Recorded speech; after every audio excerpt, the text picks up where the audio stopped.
Welcome to this deep dive, curated just for you. All right. This one takes us into a story that's both fascinating and unsettling. Yeah. The case of Michael Lee Lockhart. Okay. Now, you might already know about Lockhart as a serial killer, Uh-huh. but what makes his story stand out from so many others? Hmm. 3 words, 3 death sentences. Wow. That's incredibly rare, and we're going to explore exactly how that happened, Yeah. while also uncovering a trail of violence Okay. and unanswered question. That's right. Lockhart's case is a tangled web that stretches across multiple states, leaving behind a trail of victims and a legacy of controversy. What's particularly intriguing is how his story ends, with nearly 100 police officers applauding his execution. Imagine that scene for a moment. Wow. It really makes you question the line between justice and vengeance, doesn't it? It absolutely does. It makes you wonder, Yeah. was that reaction driven by pure retribution? Or was there something more complex at play? Oh, yeah. Like the unresolved trauma of losing one of their own? That's one of the many layers we'll peel back as we delve into this case. Okay.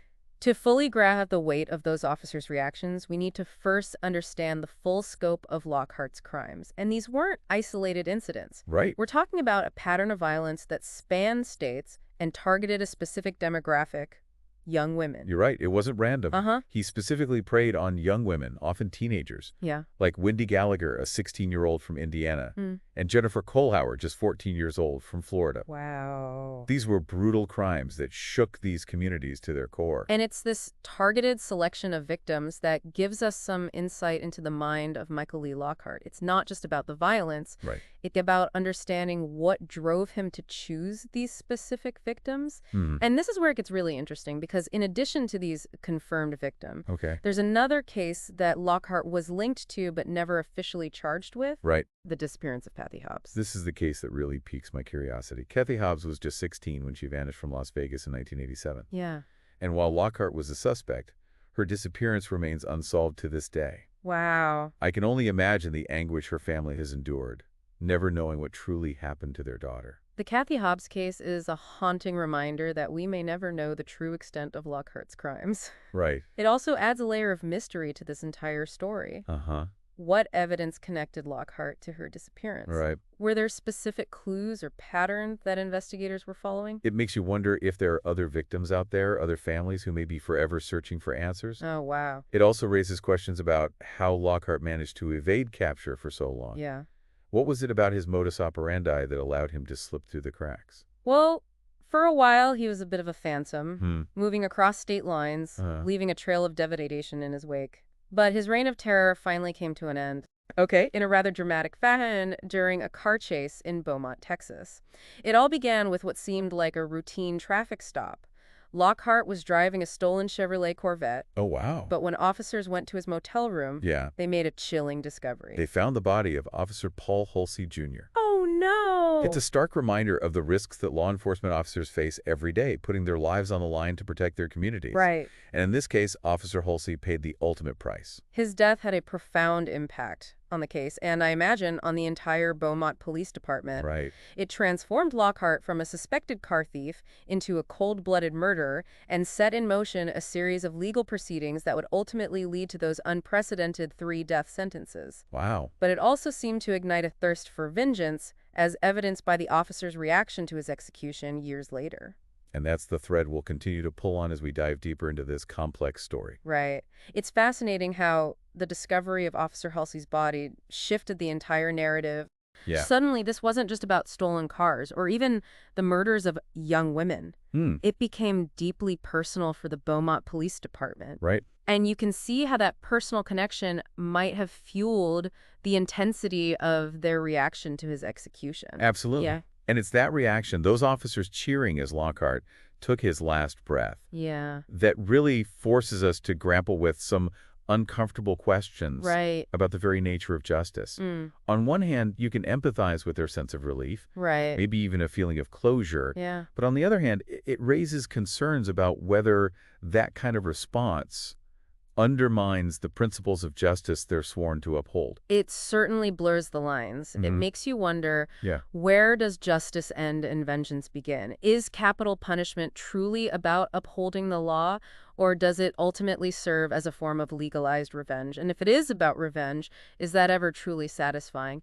Well, does taking another life, even the life of someone who has committed horrific acts, Right. truly bring peace or closure? Those are some heavy questions. Yeah, And I'm not sure anyone has definitive answers. right. But Lockhart's case certainly puts those questions front and center. Uh-huh. And I think it's important to remember that justice isn't just about punishment. Right. It's also about accountability, rehabilitation, Yeah. and understanding the root causes of crime. You've hit on a crucial point. Yeah. Often in our pursuit of justice, we focus solely on the punishment, on making the perpetrator pay for their crimes. Right. But what about the why? What led Michael Lee Lockhart down this path of violence? We know very little about his early life, about the experiences that might have shaped him into the man he became. It's like we're trying to solve a complex equation with missing variables. Right. We can analyze the evidence, we can study the psychology of serial killers, Yeah. but there's always a piece of the puzzle missing. Right. And I think that's important to acknowledge. Yeah. We can never fully understand the motivations behind these acts of violence. Uh-huh.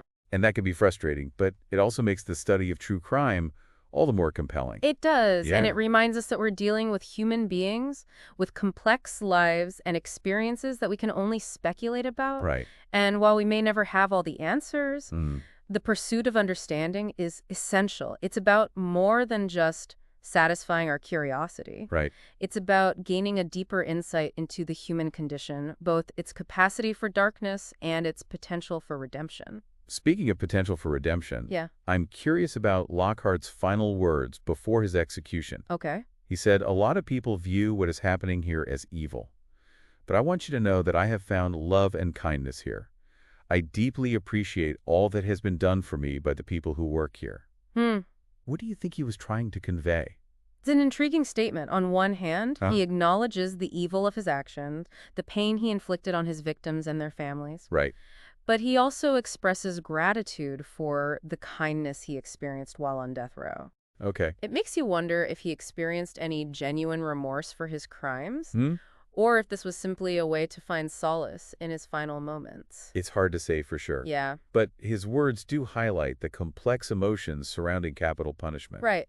It's not just about retribution or revenge. Uh-huh. It's also about confronting the humanity of the person being executed, Yeah, even when that humanity has been obscured by terrible acts. exactly. Hmm. And it forces us to confront our own moral compass. Right. How do we reconcile our desire for justice with our capacity for forgiveness? Hmm. Is it possible to condemn the actions while still acknowledging the humanity of the individual? Right. These are questions that each of us must wrestle with, and there are no easy answers. And that's what makes this deep dive so thought-provoking. Yeah. It's not just about laying out the facts of the case. Right. It's about exploring the deeper implications, the ethical dilemmas, Uh-huh. and the emotional complexities that surround this story. Right.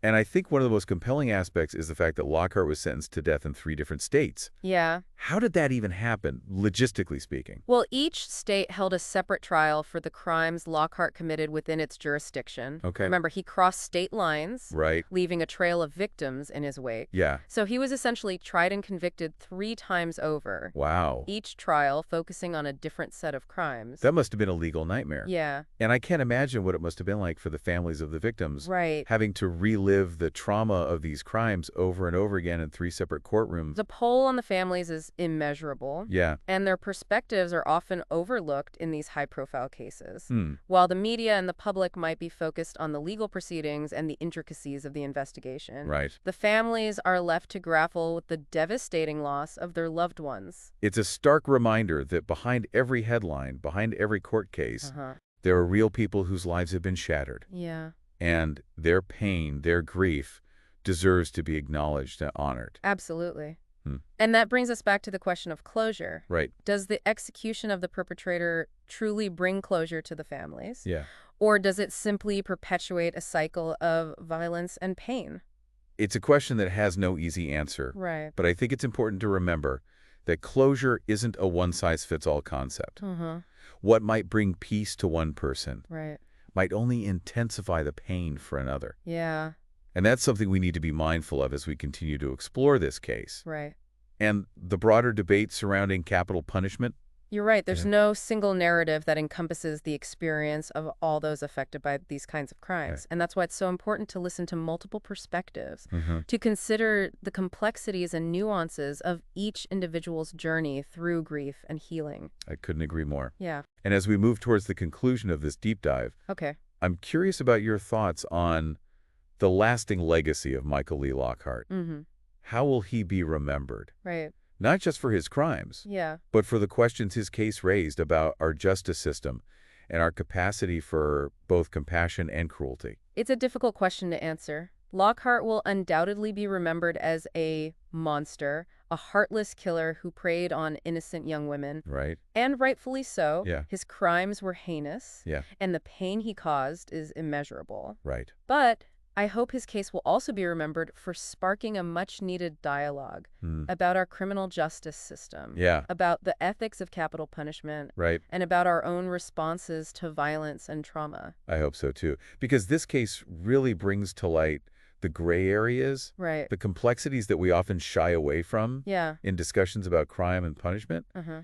It's easy to demand justice, Yeah. to call for retribution. Right.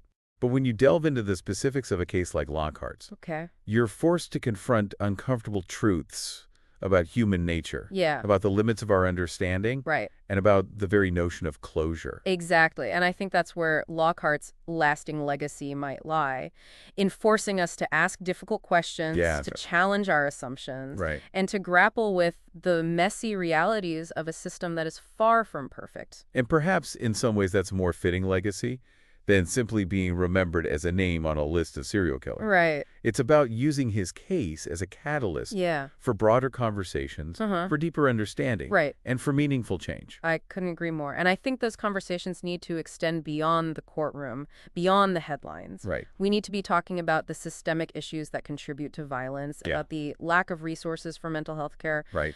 about the ways in which we as a society often fail to protect the most vulnerable among us. And we need to be talking about the victims. Yeah. Their stories, Mm-hmm. their experiences should be at the forefront of these discussions. Right. We need to remember that behind every statistic, behind every case file, Yeah. there are real people who have suffered unimaginable loss. Right. Their voices need to be heard, Uh-huh. their pain needs to be acknowledged, Yeah. and their memories need to be honored. Absolutely. We can't let the sensationalism of true crime overshadow the human cost of these tragedies. Right. It's about finding a balance Yeah. between our fascination with the darker aspects of human nature Right. and our responsibility to approach these stories with empathy, respect, and a genuine desire for understanding. I think that's a powerful takeaway for our listeners. Yeah. As you continue to explore true crime, Uh-huh. remember to engage with these stories critically, Right. to ask questions, Yeah. to seek out multiple perspectives, Uh-huh. and to never lose sight of the human element.